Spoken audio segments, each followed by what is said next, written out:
Hey everyone, hope you guys are all having a great day. Bitcoin is breaking above that 20-day moving average and things are looking a little bit brighter now. Not glowingly, but still pretty good. Loki's running around. You guys will see him here in a few minutes after he takes this little trot. However, let's talk about what's going to be happening over the next few days because this is going to be absolutely huge. And there he is, chewing on a stick. Now, first things first, tomorrow we have PPI data that is part of the inflation tree. That's more of inflation for businesses. That's important. Next up, we have consumer, core CPI, if you will, inflation coming out on Wednesday. So tomorrow and Wednesday are going to be the most volatile days of the week, and we've already seen a little bit of volatility going back up there. A little bit of a tidbit before we go on with Bitcoin and cryptocurrency. GameStop is going crazy right now. Be very, very careful if you want to hop into that one. I've been trying to see if there's a few openings, but every time you think there's an opening, the stock gets stopped and it gets, halted, if you will. And that halting is just killing all the momentum. And they are very serious about halting this time. They do not want those billionaires to lose any more money because they shorted when they really shouldn't have. So keep an eye out for that one. That has led to a lot of meme stocks, meme coins also growing parabolic right now. Those meme tokens, you guys would love to play around with those things. Pepe is reaching an all-time high at this point in time, which is crazy. So keep an eye on all that type of stuff. As far as what I'm expecting this week, I really am hoping for lower than expected CPI. I think gas prices haven't been going up as much. That could really help out a little bit. And then with a little bit of luck, a lot of luck here, I do think there is going to be an opportunity for us to have 0.01% less CPI, 0.1%, a small amount less than expectations. And that's really what's going to get us over this hump here. If we have that, all of a sudden, the daily charts turn very, very bullish. The weekly charts turn neutral instead of bearish. And then we have an opening, again, for bulls to take us back up, everybody to get more excited. And then, of course, we can have an FOMC meeting and things like that coming out soon, which could really, really help us. However, when you think about this week and what you guys are doing, day traders are going to be the most happy. Swing traders, if you guys want to go long right now, have a stop loss somewhere around $61,000, $60,000, let it breathe, and then just take a wild YOLO on it, because it is going to have to be something more of a YOLO here if you want to see those larger moves. I wish there was some easier way to do a swing trade here, but with the volatility we're seeing, we could easily get back all the gains that we had today tomorrow, and that's just very, very easy thing for Bitcoin to do to us at this point, because it has been so freaking boring and so freaking bearish over the past few weeks, as you guys might imagine. So my personal plan of what I'm going to do here is I have a lot of longs I have planned. When they all have these smaller breakouts, I'm going to be trying to hop on board those. I've only been able to hop on a few so far, and I think that's really because of what Roaring Kitty did with GameStop today, and that led to a whole meme resurgence, if you will. If that meme resurgence can be tied into a low CPI number, that would be very, very good news, because you could see those meme coins go parabolic. Because I missed out a little bit on this meme coin rally, unfortunately, because I've just been dollar cost averaging, not necessarily going long for a day trade or for a swing trip, I'm going to focus some of my efforts here on the AI token moves, and then the potential for a pullback in meme tokens. I will buy that pullback and then see what happens next. I think that's the way I'm going to be playing this right now.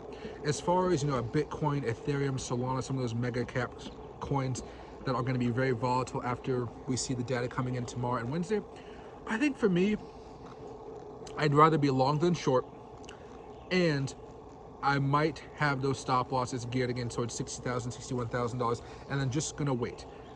Just be patient. It's not going to be a large position. It's not going to be something even of a medium position. I'm thinking of something under $1,000 with a 2 to 5x leverage, and you're just going to wait and see what happens. That way, if it doesn't go your way, you're not losing a whole bunch of money, and if it does go away, you can really get some gains out of it. But I think for now, it's better to be cautious with those swing trades if you really want to take them. And I think right now, it is worth possibly taking a gamble. I think it's really, do you have the excess capital to take such a risk? If yes, go for it. If you feel like, oh man, this is something that's not for me, don't even try to do it. Just be patient, because again, everything that I'm basing this off of really requires us to have some solid moves when it comes down to what CPI numbers come in, what the PPI numbers come in, and of course what the Bank of Japan has been talking about. I've been hoping for more and more information regarding them, and it seems like, yes, when we do come back down, the Bank of Japan gears back up, but there overall is this selling pressure here. And if you guys want to see the Bank of Japan cause a whiplash effect with Bitcoin, this is going to be something I think you guys should understand. Japan is at 30-year lows. If it breaks down below this, it can go flat, it can go hard crashing down. That'd be horrible, because that would raise the dollar index, which would crash Bitcoin at the same time. However,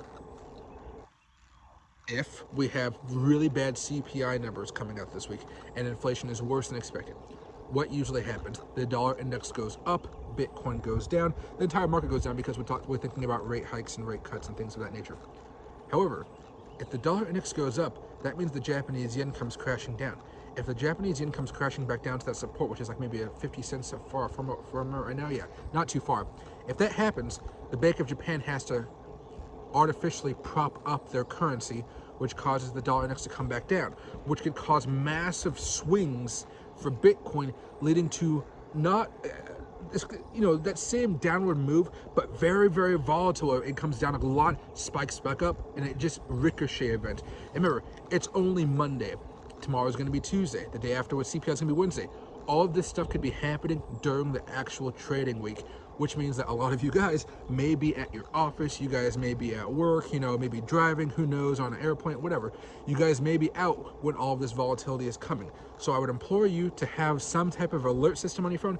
This doesn't have to be a trading alerts on TradingView. It can be something very, very simple as saying, hey, if there's volatility, let me know, that type of alert, because you will be seeing a lot of these moves and you will be seeing people that are day trading, making a lot of money, swing traders holding on for their deir lives, hence why I told you guys to have a really deep stop loss. And then from there, dollar cost averagers like me, we're just going to be chilling and waiting and watching and still adding more and more and more. I'm still going to be buying some more this Thursday, regardless of what happens on Wednesday and Tuesday with PPI data and CPI data coming out. It is going to be a very, very fun ride. I'm hoping that we have good CPI. I think that we will have good CPI data. But if I am wrong on this one and we start going into more of a bearish mindset, we might not have a really big move until sometime in July or more likely August, September type of time. So I'm hoping that things can get a little bit better. We'll have to wait and see how this pans out. But again, this is going to be one of those wild trading weeks where you're going to have a lot of fun, enhanced by Roaring Kitty doing all of his crazy stuff. But at the end of the day, when we have this type of volatility, you do see people all of a sudden have a lot more cash to throw into the market. When they have a lot more cash thrown in the market, you see that volatility go up. And if you've already been in the market for a while, you usually can make some money off of those people that are just getting in here. So if you guys have positions, awesome. If you guys are still waiting on the sidelines, that's okay too. Just make sure that you guys don't feel obligated to rush back into the market if something crazy happens. Whether it's a big drop, a big spike in the price of the assets, don't feel like your emotions are going to take control. Be very, very patient about how you approach this if you guys are still not on there. And Loki, and you guys can say hi to Loki here. Well, he ran too far. But hopefully you guys all have a good day. Loki, there he is. Anyway, see you guys.